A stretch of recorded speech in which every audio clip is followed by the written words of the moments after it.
Hola, soy Natalia Marín, soy tutora de CTO y esto es un vídeo de introducción al estudio de la asignatura Pediatría. Pediatría es una asignatura de importancia media en cuanto al número de preguntas en el examen BIL. Podríamos decir que es una asignatura que se mueve por modas, ya que hay años que caen hasta 14 preguntas, como este año por ejemplo, y otros en los que suelen caer unas 7. Sin embargo, es una asignatura muy rentable, ya que la mayoría de las preguntas se sacan estudiándose bien los 5 temas principales.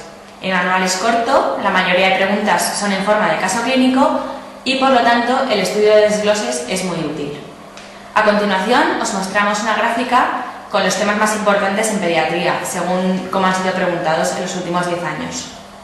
El manual de pediatría es un manual muy completo, en el que hay muy buenas tablas que te serán de mucha ayuda, ya que recopilan la información necesaria y de una manera clara. Si dominas las tablas del manual, se puede decir que dominas los aspectos teóricos más importantes de la asignatura. Los aspectos esenciales son muy útiles. Úsalos al comienzo de cada tema para empezar el estudio más profundo con las ideas más importantes claras. El manual reúne además muy buenas reglas mnemotécnicas y dibujos.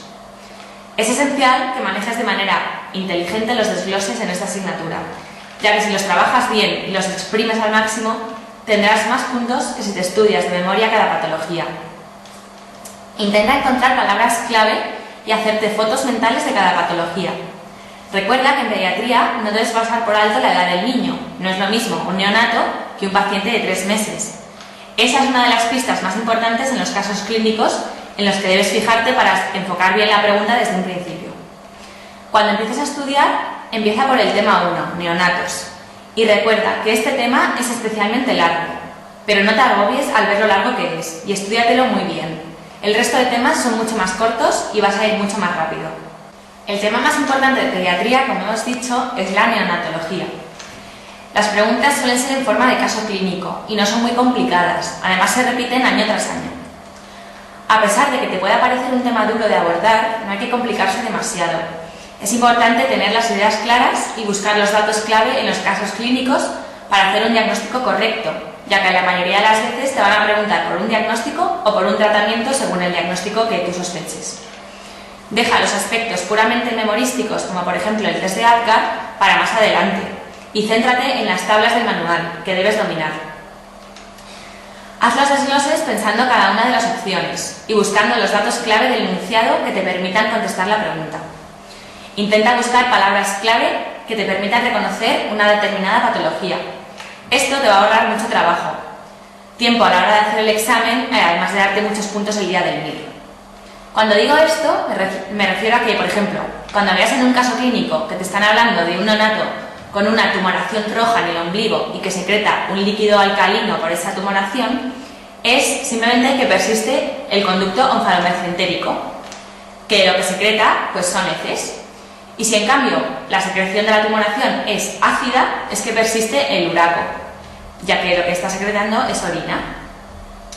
Si ves una de esas dos palabras, probablemente ya vas a acertar la pregunta. Esto que te acabo de decir se repite con el diagnóstico diferencial, por ejemplo, del distrés respiratorio. Para este diagnóstico diferencial, solo con dominar la edad del niño y la radiología, ya tienes casi todas las preguntas. Por ejemplo, líquido en las fisuras en un neonato a término es sinónimo de taquipnea transitoria. Un pretérmino con distrés respiratorio y broncograma aéreo es una enfermedad de membrana hialina, y así sucesivamente. Cuidado con las infecciones connatales y los tóxicos durante el embarazo, porque parece que se están poniendo de moda. Usa las reglas mnemotécnicas que vienen en los recuerda del manual y fíjate en las principales vías de transmisión. Por lo tanto, este tema de neonatos, abórdalo con el estudio de los desgloses de forma muy detallada y las tablas del manual y alguna otra tabla que te quieras hacer tú por tu cuenta. Es muy importante que te crees fotos mentales de cada enfermedad. Por ejemplo, el síndrome de Beckwith-Wiedemann es un niño con todo muy grande, incluso el cerebro grande, y por eso no tiene retraso mental. Ya verás cómo se aciertan la mayoría de las preguntas sin mucha dificultad. El segundo tema de importancia es el de aparato digestivo. En las últimas convocatorias han caído bastantes preguntas de este tema, a veces incluso han desbancado al tema 1. Otra vez lo mismo, conoce las principales entidades, hazte fotos mentales de cada enfermedad la edad a la que aparecen y busca palabras clave en los enunciados de los desgloses para contestar las preguntas de manera rápida y segura. Usa las reglas mnemotécnicas que vienen en el manual, te serán de mucha ayuda y aprende muy bien los aspectos esenciales.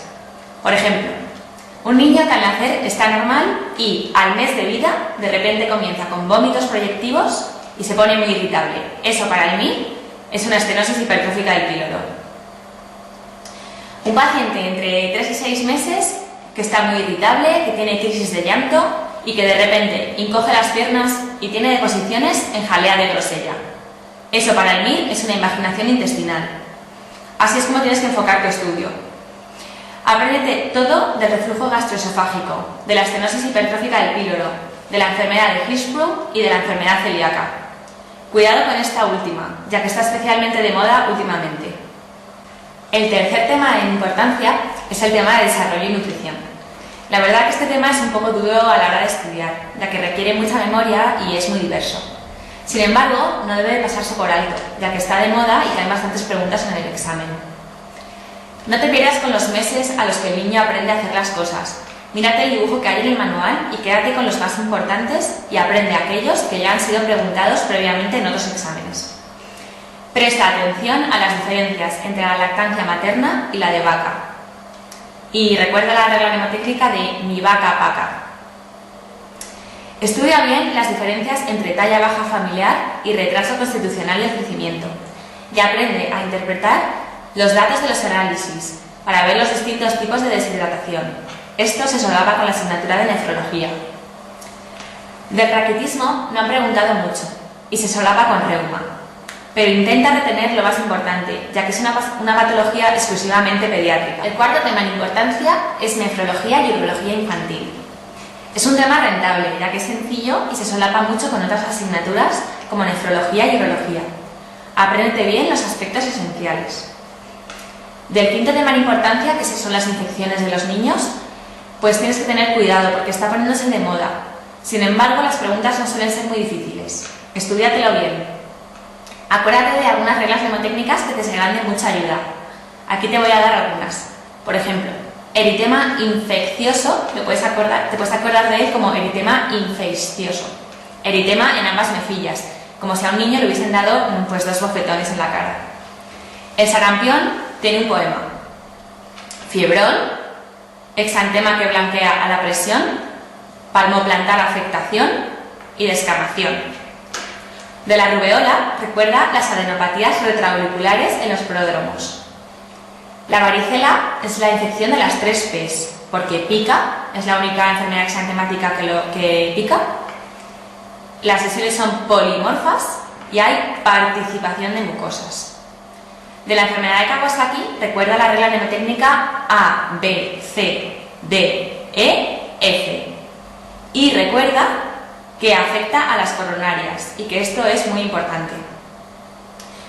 De la tosferina debes acordarte de que a pesar de ser una infección bacteriana, cursa con linfocitosis y también debes acordarte de la clínica típica por si te cayese en un caso clínico. Como conclusión, debes saber que con estos temas dominados ya tienes la gran mayoría de las preguntas de pediatría.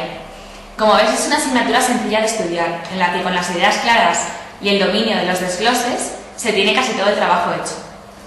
Del resto de temas debes dominar los desgloses y los aspectos esenciales, además de las tablas del manual. Es una asignatura en la que no deberías encontrar problemas de tiempo, como se te puede pasar en otras asignaturas como cardiología o digestivo.